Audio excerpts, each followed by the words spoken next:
So Pete, you've now this is about a week since you've been returning to the grind, so to speak. Um, how's it going so far?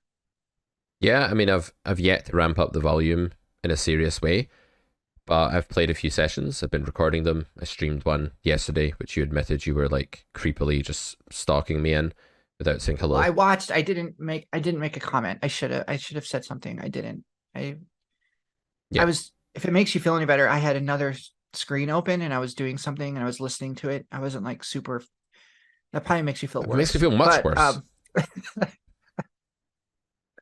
I was like I had like four or five things. It was the middle here in the United States. It was 8 a.m. when Mm, you were doing this. mm. And so I was like, my morning was like happening and I was like doing things on one screen. And then the other screen was like you smashing this pool. Mm. And so, I'd look over once in a while and be like, oh, good. That's good. All right. Yeah, that's We interesting. want another Maybe I should pot. say something. We want another Maybe stack. I should say hi. Maybe I should say hi. I know Jess was in there. I saw her. Yeah, Jess is a true friend. She said hello in the chat. But no, I haven't been streaming a lot recently, and I think Yeah. poker always looks really easy when you're running good. And since I've come back to playing a bit more, I've started this 400k sample that I plan to grind out in 100 Russian cash. We talked about this 2 episodes ago, so I won't go into like massive detail about why I'm doing this and all of that. You can go back and listen to the Pete Returns to the Grind episode, which is the one in between this one, the one before the one about gherkins. The one about gherkins is in between this one and, Mm. and that one. Gherkins are very important, so And, do listen to and that model too. trains. Model trains a little bit, but more gherkins, I would say, like 70-30 ratio. So yeah, I've been running really well. Over like the small sample I've played, I'm running at like 30 BB per 100 or something like stupidly unsustainable. So the red Yeah. line's going up, the blue line's going up, the EV line's even higher than the blue line. And that's because I'm running like God. So make no mistake about it. When you're watching a streamer and they're talking through everything and what they're saying makes sense, and they just win pot after pot, it's easy to think, oh wow, look how good this guy is. He's just crushing it. He's beating everyone all the time. And there's a bit of truth to that. I do feel like the way I've been playing since I came back to playing and really opened myself up to this challenge and said, you know what, let's be the most authentic hand reading real you that's playing against humans, and let's like bury the GTO guy 9 feet under the ground, 50 feet under the ground. Actually, it's better. Let's like kick the dirt into his mouth and RIP and stomp on the earth. That's what we're doing with that guy, because Wow. when I hate him, Melissa, I hate the past version of me. I like that he made the carrot Mm. poker school and he was really good at theory and is really good at theory. Compared to like most people making content, I feel like it was really good for like the depth of the content, but that set me back in like my in-game play more than I ever realized for sure. And now that I'm practicing the core skills of hand reading and real life human versus human warfare, I'm loving it, man. It's really good, and I'm getting back to Wait, can where I I was can I before. Of stop can I stop you for a second? I think that's course. interesting. So the Carrot Poker School, for those listening who don't know, which is probably zero of our listeners, but if you don't know what we're talking about, is a um, in-depth theoretical course. It's 3 grades that Pete put together. It's available on. Oh, it's 4 grades, I guess. Why you count grade E, I guess, the exploit course, right? Yeah. Okay. So it's 4 grades, highly technical, highly theoretical, pretty much as comprehensive like a theoretical poker course as one could get. If there was a university of poker, this would be the main core study. But I'm curious, like, how do you feel? Obviously, in order to get to where you are now, Mm. you had to have gone through that theoretical version of yourself where you were GTO Mm-hmm. nerd drowning in this precision and all of that. Mm. But do you think that's true for everyone? No, I think you need Okay. theory. As I put it on Twitter the other day, I wish I could remember this quote off the top of my head because it's one of my favorite quotes, but it was something about like how bones are essential, but skeletons are shit and they fall apart and they wield a sword and shield they don't know how to use and they have 6 HP. Basically, like an RPG computer game kind Mm-hmm. of joke. So if you're all bones, if you're just all theory and you're no substance, you're no meat and flesh, then you don't do very well at the table, because if you're all theory and you're not like a complete end boss, you're not good enough at theory that you're replicating GTO. Like, you're not even close. Like, theory helps you, but it doesn't make you play GTO. That's like borderline impossible for a human being. And so you're still making lots of inaccuracies, and then you're not making that back by exploiting people correctly. You know, you're not actually maximizing EV against real human ranges in enough spots in a human way. And that's how you get a really big killer win rate, and that's what I'm going to aim to prove. So no, I don't think it's necessary for your in-game game to fall apart, as long as you play regularly and you never lose sight of the skill of hand reading and asking what's going on in the real world. I did a lot of like synthetic experiments where I tried to play as close to GTO as possible when I was streaming back in the day. I trained myself to use RNGs like I was a solver, and I kind of stopped hand reading for the most part, and I put that skill on the shelf. And I was really pleased to find that when I picked it back up again after quite some time, it was still working, but it was a bit ropey and rusty. And now that I've kind of scraped off the rust and given it a new lick of paint, it's kind of working in its optimal condition again. And now I would say that the locomotive engine that I've built of theory is kind of like powering this thing tenfold, you know, at the core. And what you're seeing is the exploits and the plays and the explanations, but the theory is powering the understanding. I'd liken it to like a computer where what you see is the output on your monitor, but there's a very powerful processor churning away and doing a certain amount of revs per minute or per second beneath that casing. So I do think people's game might get a bit worse temporarily when they take the Carrot Poker School. I think it's very possible that if they binge watch that and try and watch all 30 episodes, like all 40 hours or whatever, back to back, that's probably going to mean that their in-game play actually crumbles apart and like sort of needs to be rebuilt from the rubble.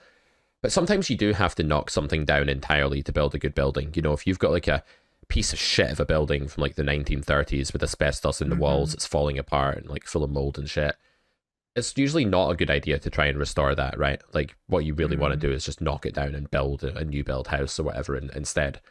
And so I think for most people, starting again and learning theory from scratch is sometimes a necessary thing that they have to go through if their game's a total mess. And a lot of people's game is a total mess when they pick up the Carrot Poker School, and a lot of it clashes with everything they thought they knew, and they realized they had no idea of what was going on objectively at all. But for me, my game wasn't a total mess before I got good at theory. It was quite good, and I was quite good exploitatively.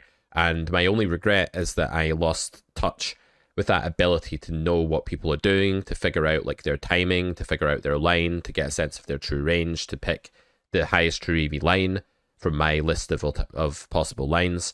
And I got way worse at that, and I didn't have to. I could have just like kept doing that regularly over that period of time. But I'm very glad now that I'm playing again more, that I'm not playing and trying to be a bot, and I've picked that back up again. But my sort of advice for anyone listening to this would be, yes, learn theory, do it slowly and gradually, alternate between theory and play a lot so that you're always keeping yourself sharp, and never, ever, ever shelf your hand reading skills. Never put that away.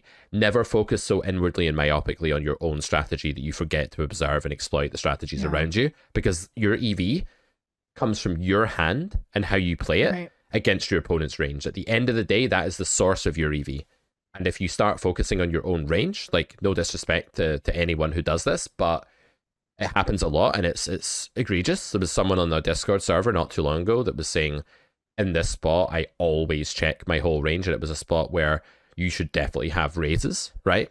For example, you should have bets, so you should have raises. I won't go into like the specifics, but it was on our Discord, and we sometimes get that. People are like, I want to build a strategy.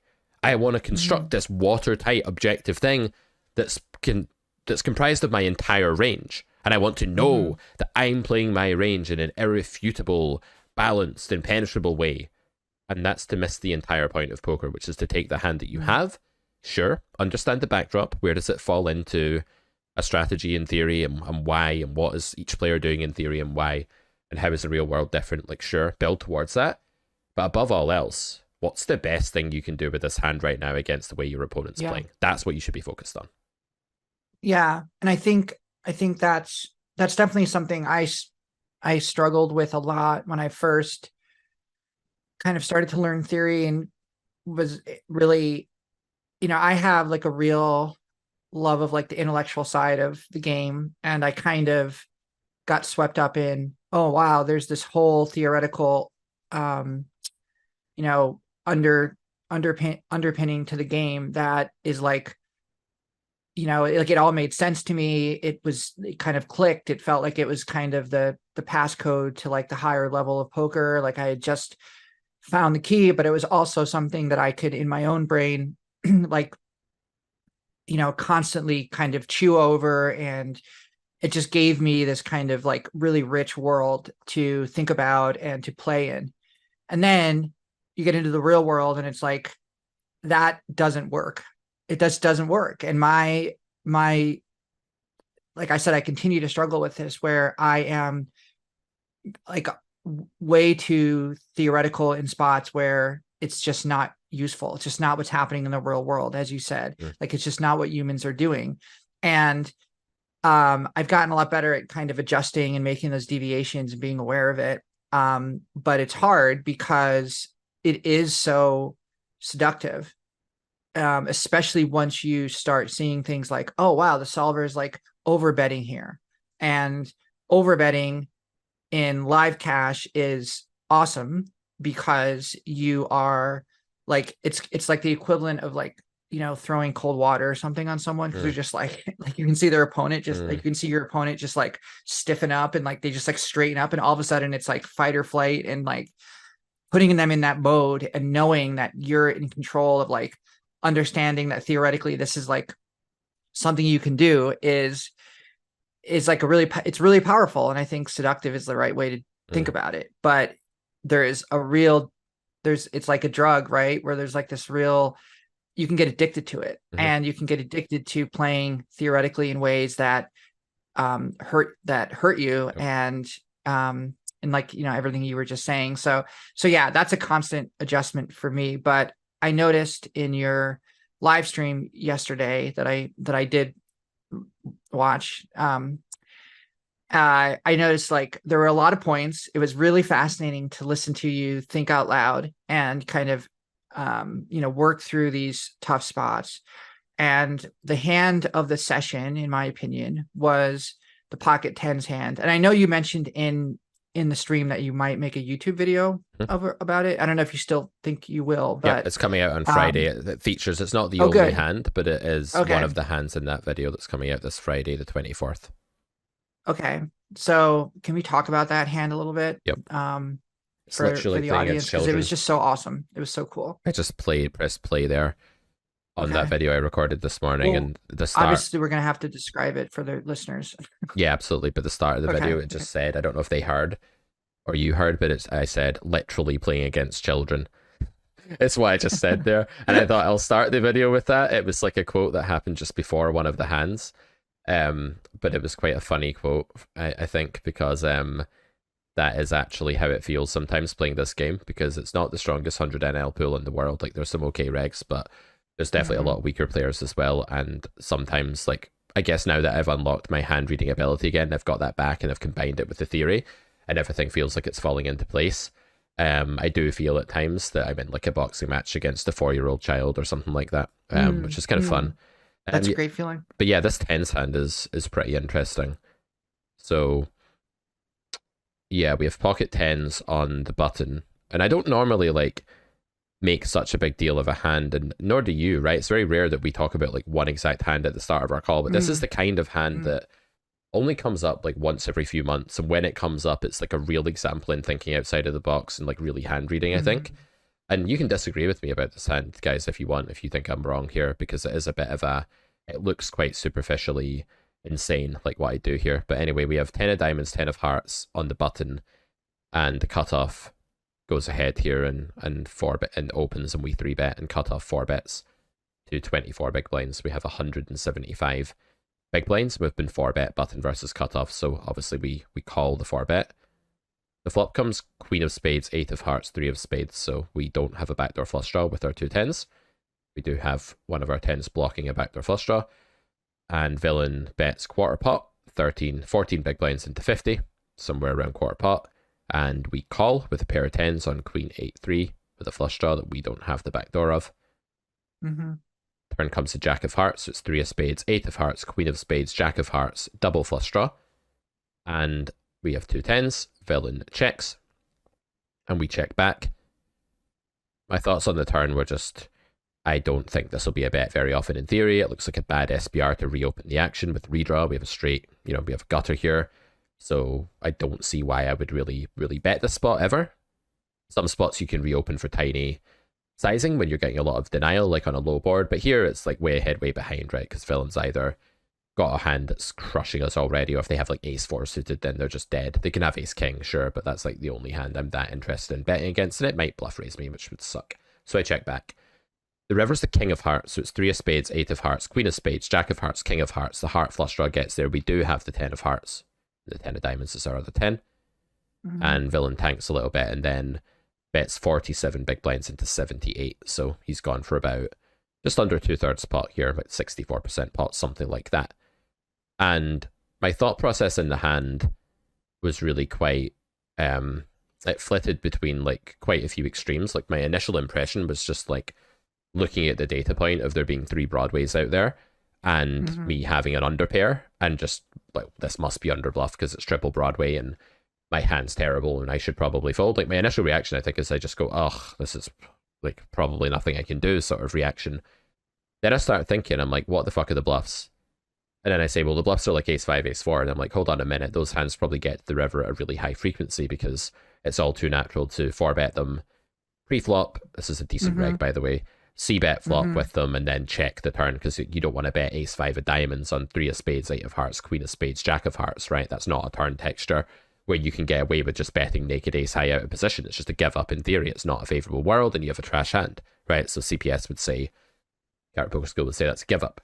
So villain is going to check the turn as they did here with lots of those hands. They're going to land on the king of hearts river with at least a handful of combos of ace 4 of something, ace 5 of something, ace 3 of something. Maybe also some ace 7 or ace 9 is possible as well. And the sizing they pick on the river, I think it's too big for like a 1-pair hand. So betting 2/3 pot in a 4-bet pot here on a really polarizing texture, 3, 8, queen, jack, king with a flush possible.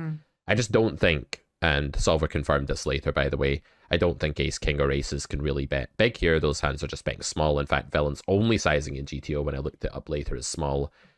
So eventually I talked myself round to a call because I thought the 26% required equity was there, based on the fact that ace 4, ace 5, ace 9, ace 7, ace deuce, ace 3 suited are just too much of the range that arrives on the spot, and then there isn't enough of a value contingent for the sizing to balance that at a 3-to-1 ratio, at which it would need to be balanced for villain to be not over bluffing. So when you bet, 2/3 pot or half pot, let's say it's a bit more than half pot. If you bet half pot, I would need 25% to call, so 75% of your range has to be value and 25 bluffs against my bluff catcher, right? That would be like the balance side of it. So I figured it was over bluffed and I called, and obviously I looked like a genius because villain showed up with ace 3 suited, implying that they not only had ace 4 and ace 5 here, but also ace 3 and maybe ace deuce. And while that's only a handful of combos, it's a small combo spot, so a handful of suited ace bluffs can make a big difference, right? Yeah, that's what I was interested in most about your call, is that the ace 3, ace 4, ace 5 is a small, is not a lot of combos, right? And to arrive on that conclusion and then click call, I thought was really interesting, because it's not a spot where, at least for me, intuitively, and obviously in live it's totally different, and I don't want to get into that, but just like theoretically, like it's interesting, I think, to arrive at that conclusion and click call with a limited amount of combos. Yeah, I think once you realize and to think, okay, he's over bluffing in that spot. Yeah. So it's all about the relative amount of combos, right? Like what defines over bluffing is how many apples there are compared to oranges. Like if you have a bucket that has 5 bits of fruit in it and 4 of them are apples, you're very likely to pick an apple out of that bucket. Well, I could say, well, there's hardly any apples in that bucket. There's only 4. So like, I mean, I'm intrigued to think that you would be able to have confidence that you'd pick out an apple when there's only 4 apples in there. And of course, the simple retort to that is, well, there's only 5 bits of fruit in there. So 4 apples is a hell of a lot of apples in that context, right? So I think villain's range there, in my mind, because I think ace, king, and aces can't go that big, because I think that sets and straights, like I think straight draws and sets are very often going to bet the turn, and I think flush draws are very often going to bet the turn or even bet bigger if they get there on the river.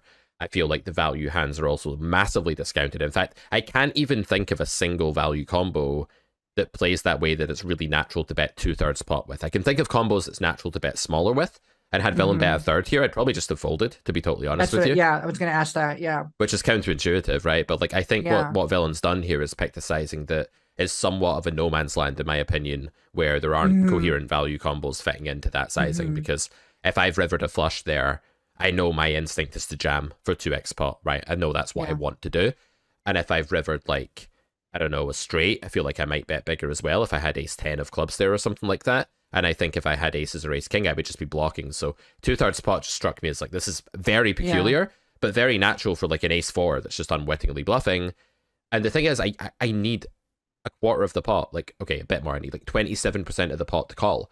So even if it has 60-40 value hands to ace to suited wheel aces, I'm still winning a lot of money by calling. So people forget this because thoughts about being wrong and feeling stupid and feeling like they're a doofus are going to like overwhelm their thought process here. And I had a bit of that. I was like, well, if I call here and lose, I'll look like a dick. But I was also like, I don't care because I've like done a rational thought process. And it was funny, like as I was calling, I had the feeling of, I think I'm going to win now. Like I literally had that feeling. So I think sometimes my instinct operates on a level where my subconscious brain has figured out what villain has. And my conscious mind does not, because it's not powerful enough to do that. So my conscious mind is trying to put words to it and explain why, and it's lagging behind a lot, which is my thought process in that stream is like, yeah, I guess we call here. Yeah, we call here. There's too much wheel ace. Exactly like I think that's all I said.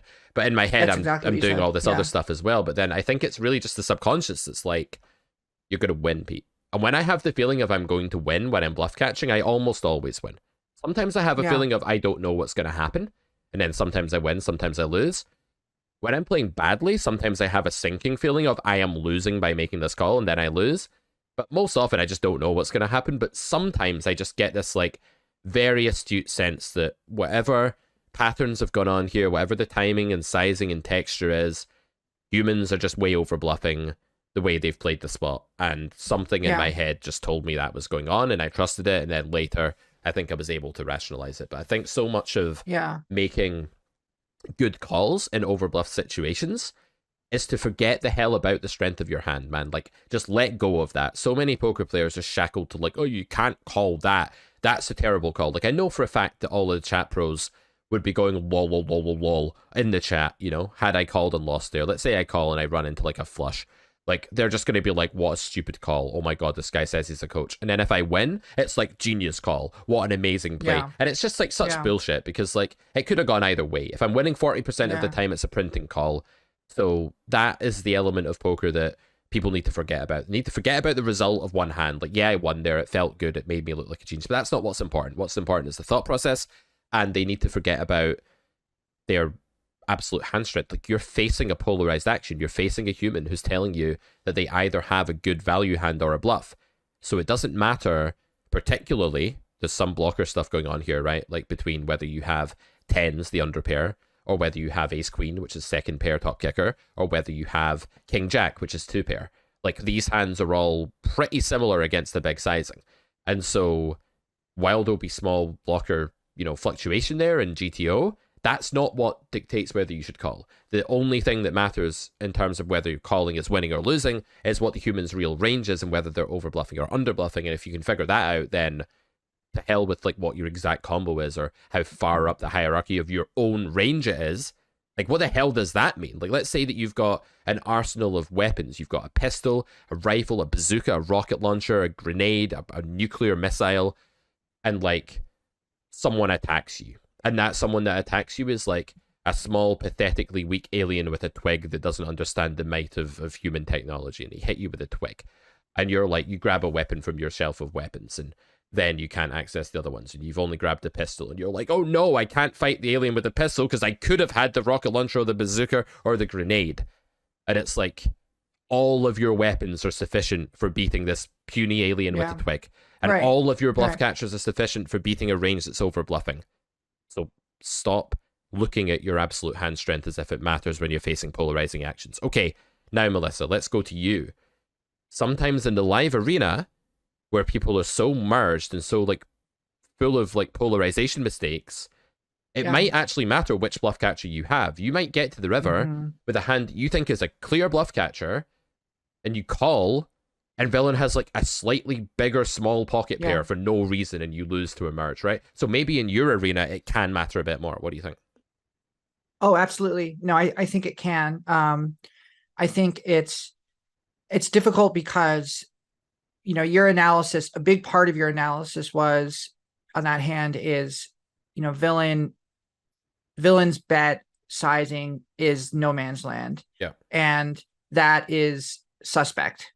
And so, while that wasn't the entirety of your thought process, that wasn't your only reason for calling, it was like a big piece of the puzzle. Yep. So I think in live, it's difficult because you're generally in a pool, you're generally dealing with players who are overcalling pre, who are coming into a flop with a wider range than is theoretically sound and would be kind of what you would expect in maybe an online pool. Yep. And also you're also dealing with people who have no idea what a solver would do, Yep. or have no idea what, don't even care, and are Quick thing though, right? making 10-second yeah. interjection if it's okay. What a solver would do and common poker sense are often the same thing. So oftentimes, like, they don't need to know what a solver would do. They just need to have the common poker sense to not pot the middle of their range on the turn and the river or something absurd like that. And I would agree with you that they make these plays, but they don't make those plays because they don't know what solver would do. They make those plays because they just completely lack common poker sense. Right. Okay. Yeah. So so an example of this is a hand I got into the other night. I was in a excellent game. It was probably one of the best 1-2 games I've ever played because it was the right combination of players. Everyone was super deep. It moved really fast. People were good enough to where there wasn't a lot of limping. There wasn't a lot of these kind of annoying things that happen in your normal 1-2 game where you have, it just, none of that was happening. And it was late, and it was actually quite amazing. And I ended up losing in that session, but I didn't even care because just the experience itself was so cool. But anyways, in this session, I was bluffing a player that the mistake I made, well, not the mistake, I wouldn't say the mistake I made. I would say that he shoved with a hand that with ace jack off. It was actually a 4-bet pot, and he 5-bet with ace jack off, and I folded, and I had 7-8 of diamonds, and he shows ace jack off, and I was like, wow. And it was, my natural reaction was, wow, I didn't expect that, And the analysis he gave me, the reason why he jammed on me, was so utterly foreign to me.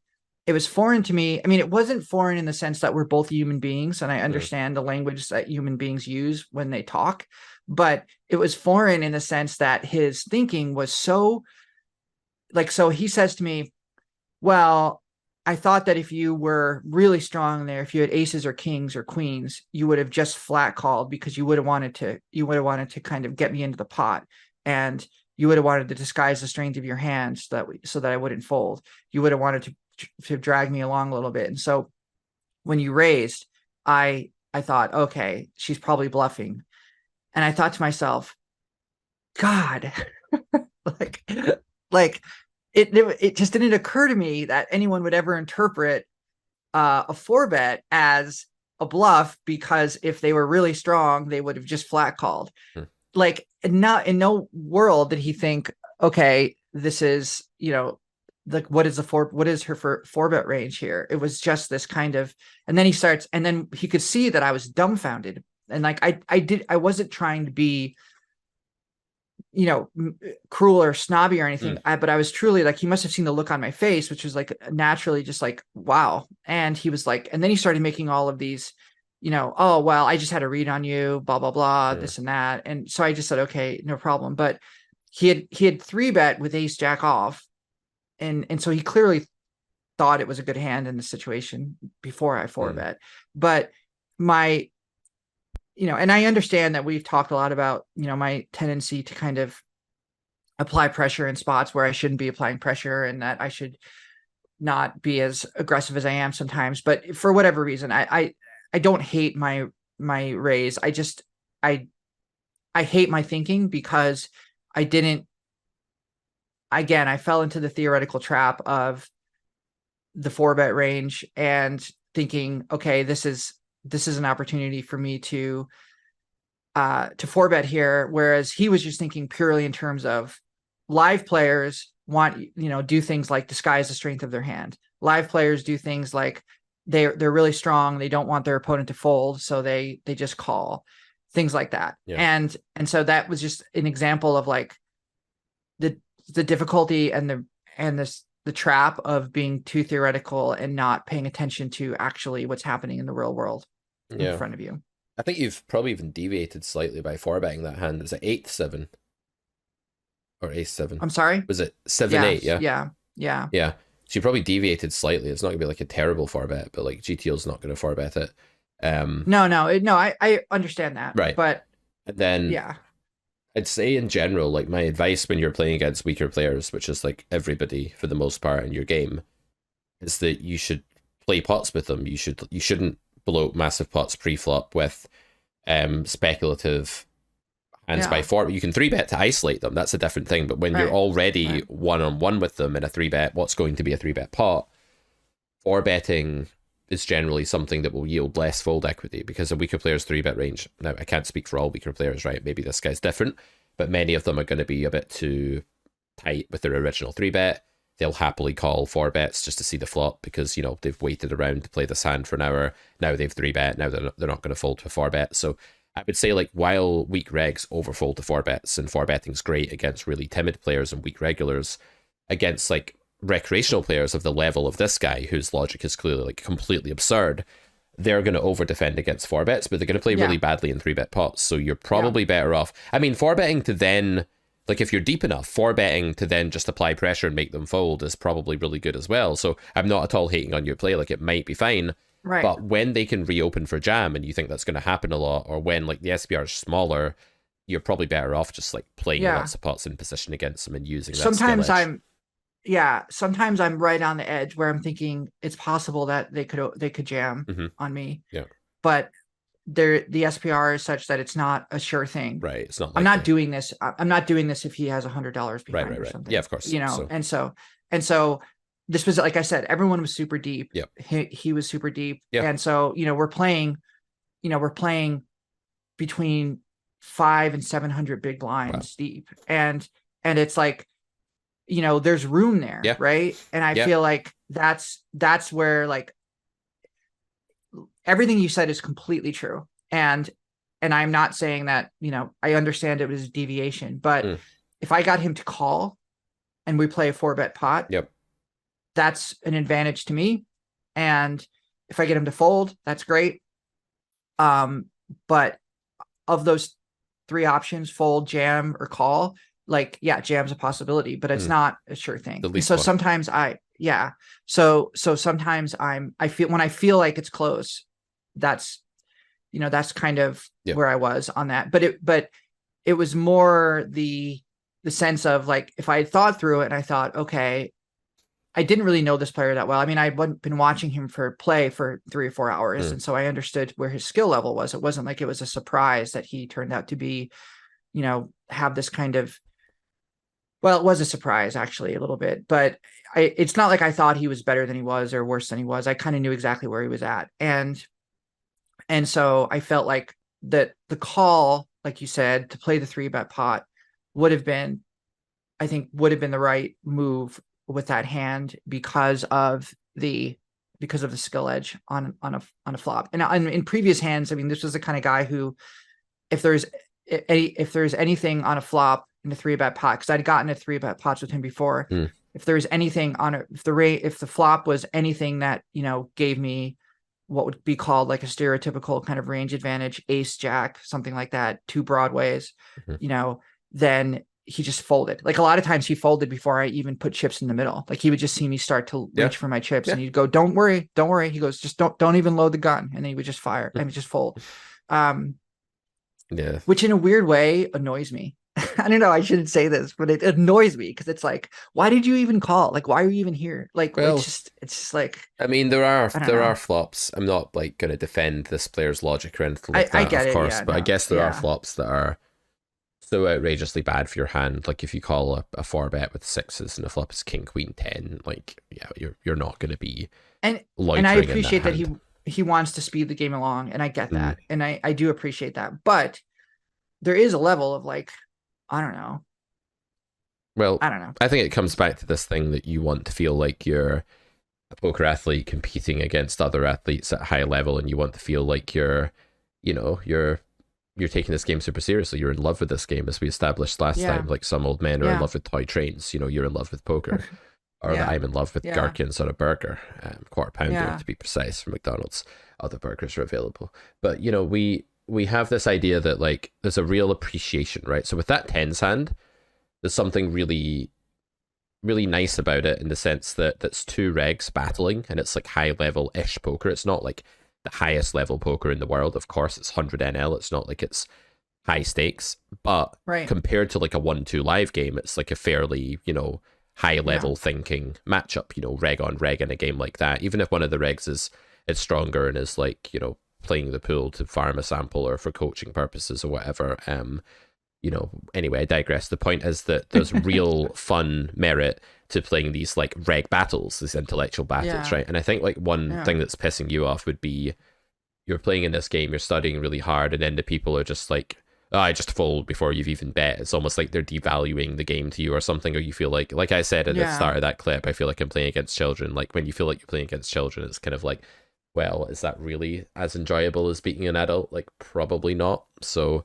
I don't know, might yeah. be a bit of that, might be something Well, I else. think there's that. I think, I've still been struggling through a downswing all month, and so that's been, coloring a lot of Sure. my attitude toward the game. It hasn't been fun lately for sure. Mm, Definitely been a struggle. And I feel like the part of me that wants the fight, the part of me that wants to get chips in the middle, to not necessarily like um it's not like a gambling thing. It's like let's let's play like mm. I don't know. Like I just want So let's fight, right? Let's. yeah, I want some pushback. I want someone to put up a fight basically. Um and because like that's what I love about poker is that part of it.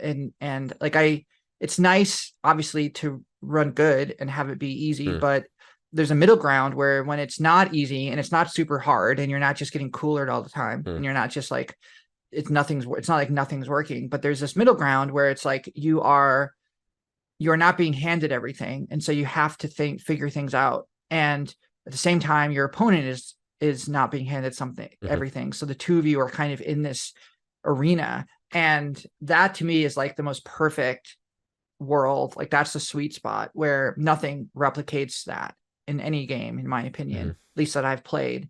um Maybe something like I would compare it to like something in like two players in chess that are like similar skill mm, levels or something, mm-hmm. where it's just nobody's quote unquote getting lucky. It's just both people trying to figure it out. And so anyways, that's just my like ideal, and Mm-hmm. it doesn't always happen, and when it does it's nice. But when I feel like it might happen and then people just fold or they just like give up, it's just sometimes I'm just like, ugh.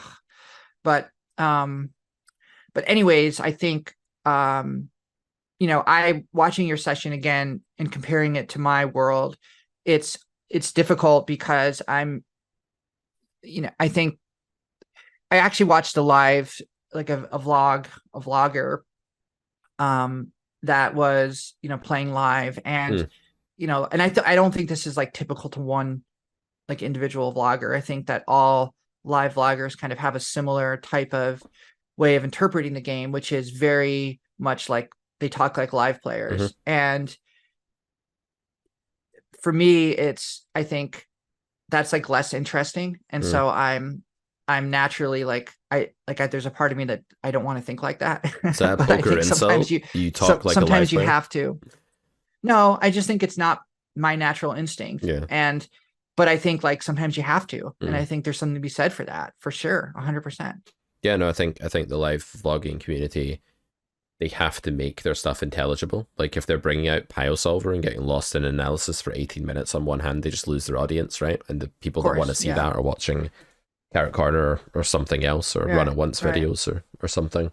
So yeah, no, I think a lot of them do a good job of dumbing it down just enough that it's intelligible while still including some strategy. I think the Poker Lion, Harry, our guy at Oh Carrot yeah. Corner, Oh yeah. he does a really Yeah. good job of that, and you should check out his vlogs. Shout out to the Poker Lion. You can find him on YouTube. So he'll sort of say, in this spot we have a range advantage, but blah blah blah. We're going to bet here, and villain can call us with these worst hands, and it'll be a good value bet. On this turn, we are now losing to these hands and these hands, but we still have quite a lot of equity. I expect that maybe we're supposed to use this sizing here, but I chose this sizing because I think it'll get more calls from these hands. So it's like somewhat theoretical. Like he's Carrot Poker School trained. He's done all 3 grades of the Mm-hmm. Carrot Poker School, Poker Mm-hmm. Line, and he talks hands in our Discord, and like he's a very good player. He was famous for submitting very long exams back in the day when the Carrot Poker School was a live course that had exams that were marked by yours truly, at least in principle. Sometimes I didn't get round to the marking because I hated it. But yeah, it was when you watch his stuff, it's very clear that Yeah. he's doing a great job of meeting in the middle and sort of appealing to both worlds. Yeah. And I think it's possible to do that, but it's definite skill. Oh yeah. It's probably not a skill Oh that yeah. I have, or not one that I want to cultivate, but there's people that do it well, for sure. Then there's live Yeah. players who arguably dumb it down so much that it's just, I can't watch it. It's just like meaningless to me. Yeah. But yeah, it's my Yeah. opinion.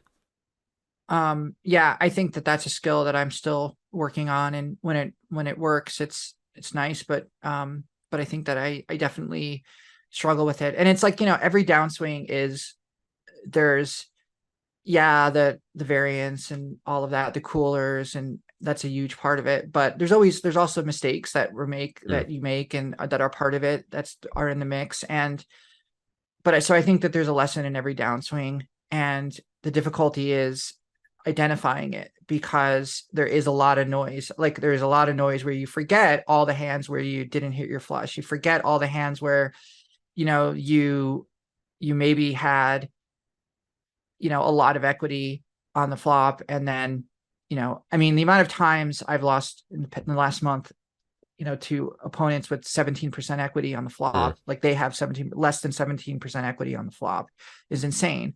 But, so you forget that, but there's also this, like there's a need to kind of like focus on the mistakes you make, and say, for at least for me, is I would be, this would be a lot less of a downswing if I didn't make so many Yeah. mistakes. And I think when you're running well, your mistakes are, maybe you make the same amount of mistakes, but they're not as costly and they don't stick out as much. So maybe you identify it in the moment, but it gets lost and you don't forget about it after the session because you won the hand, or you just kind of move on and you're like, oh, that was a mistake, I got lucky there, or whatever. But when you're running bad and you're on a downswing, it's like those mistakes, not only do they cost you, but they hammer you. And so like you feel like you're just in a much more volatile environment where anything you do could blow up the entire ship. And so anyways, that's the lesson that I think I'm taking away from my current downswing, Mm. is moving closer to this balance between the theory and the live world. Yep. I think that's something my takeaway for sure. Yeah. I think there's something to be said for like letting the theory be the foundation. Like you don't see the foundations of your house, right? But without them, your house wouldn't be standing. So when you interact with your house, you're going to go over and open that door after the recording's done, and you're going to go and interact with various things. You're going to put the stove on or whatever you make coffee with. We say kettle. I don't know if you say kettle, but you're going to do something like that. I don't know. But you're at no point are you going to remember that there's all these wires that are actually like allowing the electricity to flow throughout your home, and there's foundations that are supporting your home and keeping it off the ground, and there's a roof that's keeping you dry and has insulation that's keeping you warm, and all of this sort of stuff. That just goes on. You don't interact with it. It's just there.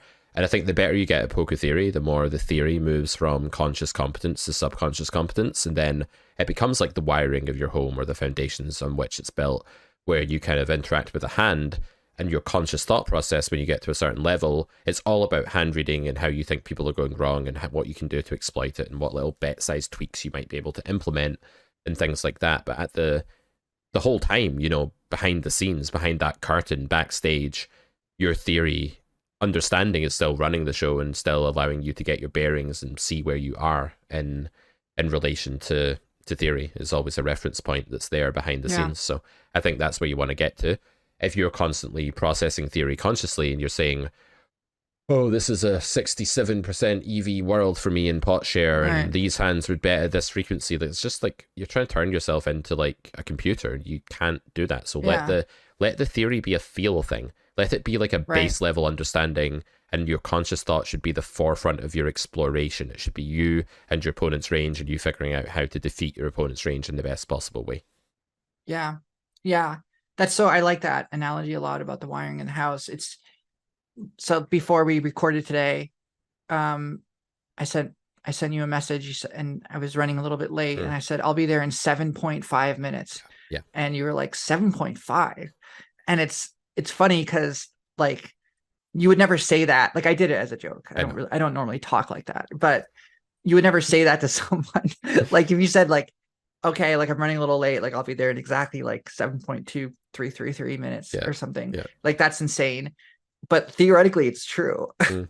And so, but you don't talk like that because you understand like, Yeah. okay, that's how time works. Yeah. And you don't need to be precise, but you understand that like you can get there in 7 or 8 minutes, or even maybe 10 minutes, or even 5 minutes, and still be within the range of 7.233 minutes, whatever. So I think like another way to think about it is like everyone understands how to tell time, for the most part. Everyone understands like how like a 12-hour day or a 12-hour day, a 24-hour day works. And so being able to schedule and whatever, use time is not like there's not a need to be precise, and you can still function fine.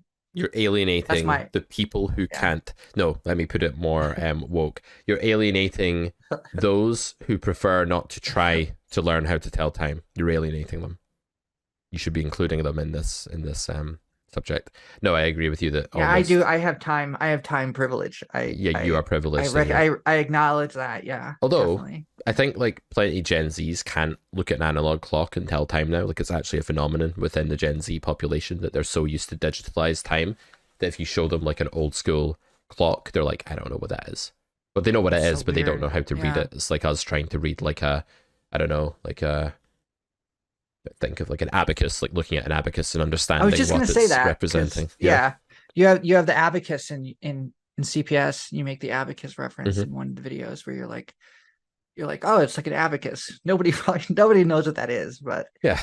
Anyways, at one point it was really relevant. So anyway, getting a bit sidetracked here, but yeah, this precision thing, like the specificity thing, the more precise you try to be on a conscious level about underlying theoretical range considerations, the more you lose sight of the real life battle between your hand and your opponent's range in the moment. So if you imagine that both of these things are simultaneously true, that there is some theoretical structure that you're meant to be finding yourself in here, and you understand X, Y, and Z axioms about that structure, and then you have like your sense of perception, understanding what your opponent is doing, what the human's range is, and that's there as well. But that's the thing that leads directly, that latter thing is what leads directly to you maximizing EV. The former thing is just there to help you orient yourself in the world. So when you're like walking down the street, the reason that you successfully stop at the bus stop and flag down the bus and get on the bus and get from A to B is actually that you interact properly with that object as it approaches you. You're at the right geographical point.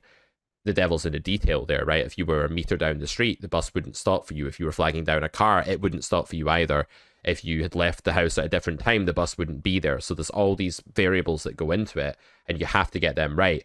But the GTO nerds will approach that, and I used to be one of them, right? They will approach this spot in the sense that they will theorize, the poker equivalent of theorizing where all of the things are in the world exactly, and like which places they need to place their left and right foot, and how they should act if this is the case and if that's the case. And it becomes way too many contingency plans. So like when you're dealing with someone who's trying to be the architect of their own range, and they're like, well, my ace X will do this at this frequency, but my king X will do this at this frequency, that's like just failing to engage with the immediate objects around you. Like, no, there is a spot.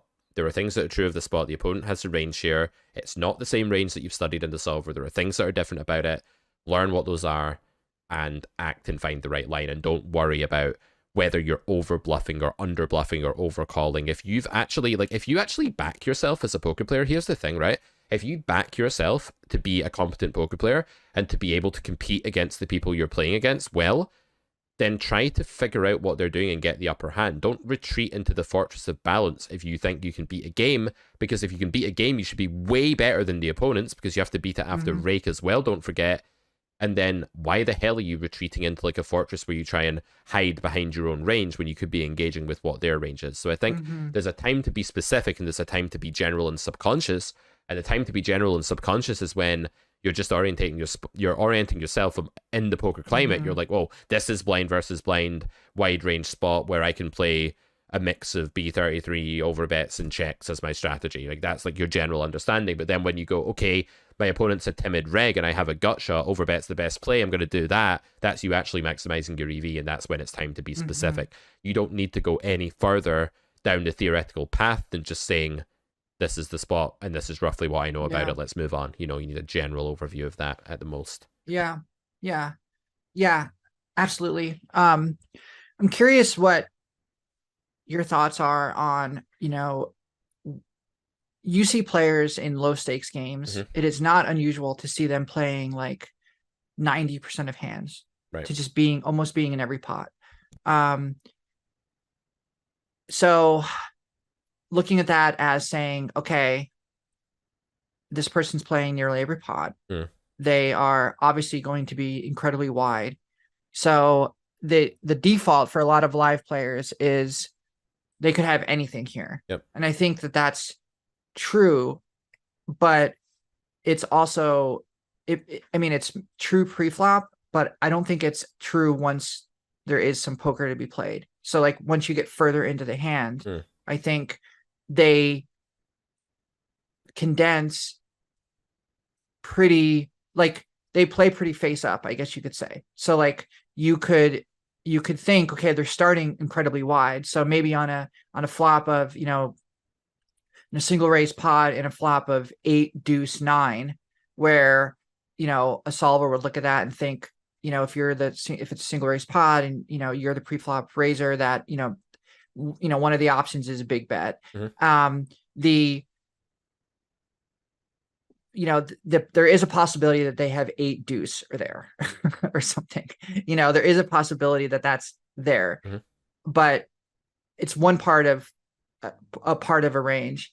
And so I think live players find that really difficult to deal with, especially if they're competent live players, or if they've studied, or if they're used to, like you said, like what ranges are good, like a solver is going to be playing. So like you hear things like some people say to me, I can't play 1-2 because players don't have anything at stake. They play any 2 cards and it's just, it's just impossible. And I think that is true in like certain areas of the country, definitely in Vegas. Like I don't see really any merit in playing 1-2 in Vegas. I can't for any reason whatsoever.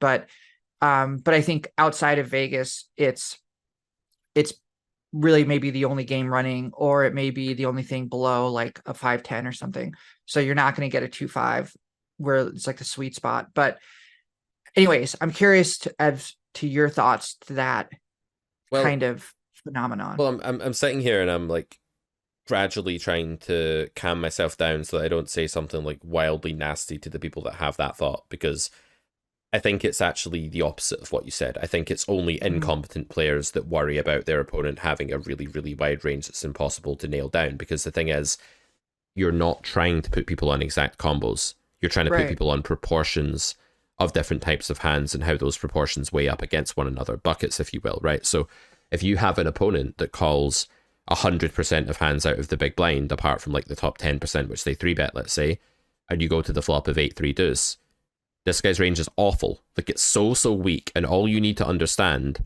is that their range is terrible, and you have a massive range advantage now to come up with the correct, like, GTO strategy. And that's not what you should do, right? But just, like, humor me for a second. It would basically bet its whole range. So the solver would bet its entire range now. And it would probably still bet quite big, because sure, the opponent has 8 deuce sometimes, but they also have all of the other deuce X and 8X and 3X, right? So they're actually really, really merged. Your range doesn't polarize when you play 100 VPIP, it merges because you have all of the crap in the world. So the way to process that is to say they usually have shit and I have an amazingly good hand and I'm going to put lots of money into the pot for value. Like, that's a good way to process that. Or if they're a wild player, you could say, well, I've got pocket sevens on 8-3 deuce. I know they've got all the shit in the world, so I'm going to check back and just call them down because I know they're going to just over aggress now because they're going to have a bluffing range of like 1,000 combos and a value range of 150, right? And I'm going to need like less than 1-to-1 to call. So I'm clearly going to call down and I'm going to absolutely pillage them. What you shouldn't do is be like, oh no, I can't handle the fact that they might have 8 deuce because it's Right. not in the normal charts that I've been used to. That guy's never going to be a good poker player. I'm sorry, but like, Right. if you have Right. that thought process where you need to know exactly which hands are in a pre-flop range in order to figure out poker, you're just never going to be a good poker player to start with. So there's two reasons why people fall into that trap of saying you can't play against bad players, they're too unpredictable, they can't handle it. There's three reasons actually, right? The first is that they're just not ever going to be a good poker player because they just don't have the ability to think in a sort of flexible, versatile way. Like, if you can't do that, you're never going to be good at poker. The second two are kinder and they're more positive outlooks. The second one would be that they are so affected by the mental game. And I think this is usually what it is that's going on, by the way. I don't think it's that people are incapable of processing how to play against 100 VPIP. I think that's actually easy. I think it's that their mental game falls apart when they're confronted with unfamiliar territory. So even if that territory is territory that you should be navigating with ease and you should be printing money in it, just the fact that things are different to normal destabilizes them. The lack of sort of control they have there, they've left their familiar world and their mental game falls apart when actually, technically speaking, it's not that hard to adjust to it. But the mental game falls apart and then they end up like tilting and playing badly against bad players. That's a type of tilt regs that play worse against bad players than good ones. That's not what I have. I'm the opposite. I really like playing against fish. It's easy and it's fun and you can be more creative in some ways. But yeah, it's definitely an affliction that others have. And then the third thing that could be going on there is that they have tried to learn poker the wrong way. So they've been taught to learn poker with charts and rigidity and just kind of, this is the theory, and no one's ever showed them how to hand read. And that's becoming more and more common, just in the same way that Gen Z can't tell a time when it looks at a clock. Gen Z, the collaborative generation here. I know that's not true of most Gen Zers, by the way. You know, some poker players who have learned in the modern age can't adjust on the fly. They don't have any like street smarts. They don't have any versatility. They're dependent on sims and charts and GTO wizard and stuff like that. And those people need to learn how to hand read and how to process human versus human interactions, hand versus range interactions before they go any further. So you've got three possibilities. You're either just never going to be able to think about poker because you don't have the logical skills, or you've got a mental game affliction, or you've just learned in the wrong way and need to rewire the way you think about the game. That's it. Yeah. That's interesting. My reaction is, well, I would have put it totally differently, but I think ultimately my reaction to that is always, I guess it's more just like the logical thing. Like, you have to like logically be able to understand that, yeah, if they're wide, a large percentage of their range or of their what they have is not connecting with the flop. Yeah. So anyways, or it's connecting in some very mediocre mergy way because it's a pair of nines with a 3 kicker, you know? Right. Yeah, absolutely. All right. Well, this was a little bit of a meandering conversation, but I think it was good. And I hope people find it useful and helpful. I know I did, and I do. Look forward to watching your future streams, Pete, and I will certainly pop in and say hello next time and not be a lurker. And I guess sometimes I feel like if I pop in there and chat, then I'm gonna have to be more like committed to it than. No, you can just say hello, and like it's not like I'm gonna sit there and be like, Melissa, are you still there? Are you still there? Like all the way through this. That's not how streaming works. Like, I say hello, and then I move on, and then if I don't hear from you again, I assume you're not still there, right? It's not like you sign up and you have to watch the full thing. So yeah, making a joke. Yeah, just say hello. But yeah, look forward to watching more of that. Are you gonna? I know that there's like there's a Black Friday sale coming up, and you're probably going to be busy with the business side of things, but are you going to be streaming? Like, if people are tuning in and they want to know like what to expect in terms of like how often you're going to be streaming, what do you have a plan, or are you just going to kind of play it as it play it by ear. First off, you're turning into a really good Carrot Corner acolyte. I just want you to know that. Like bringing up Black Friday when I had forgotten to even mention it without me prompting you, it's amazing. Oh, Good good. stuff. Thanks. You're doing Well, well. yeah. Yeah. Thank you. I'll add I some think. EV to your live grind and make sure that I'll tell the poker gods to, make some adjustments, pull the levers and let you run good for a change next week. And as payment for Thank that. you. But yeah, the Black Friday sale is still live. You guys are listening to this on Monday, the 20, what's this, Tuesday, so 29th. So Black Friday sale is going to be live Mm-hmm. until, no, Monday the 27th. So Black Friday sale is going to be live until the 28th, until Tuesday. So you still have time to get 25% off everything at Carrot Corner. As for the streaming schedule, it'll just be as and when I have time and feel like it, but it'll be way more like over the holidays. I think it'll be more like that's probably the main thing I'll do. I'll be taking a bit of time off YouTube and coaching, and I'll just have way more time to stream and grind, especially when the games are good, right? Try and rack that win rate, get it double digits, like long term. Let's go. But then also probably next year there'll be a lot more streaming too. But I don't know that I'll be able to have an exact regular schedule, but it'll be higher frequency as we move into the festive season, I would think. Nice. Nice. Cool. All right. Well, thanks everyone for tuning in again. Please like and subscribe if you enjoy this podcast. It really helps us out. And I guess we'll see you next time. Yep. Bye for now, guys. See you next time.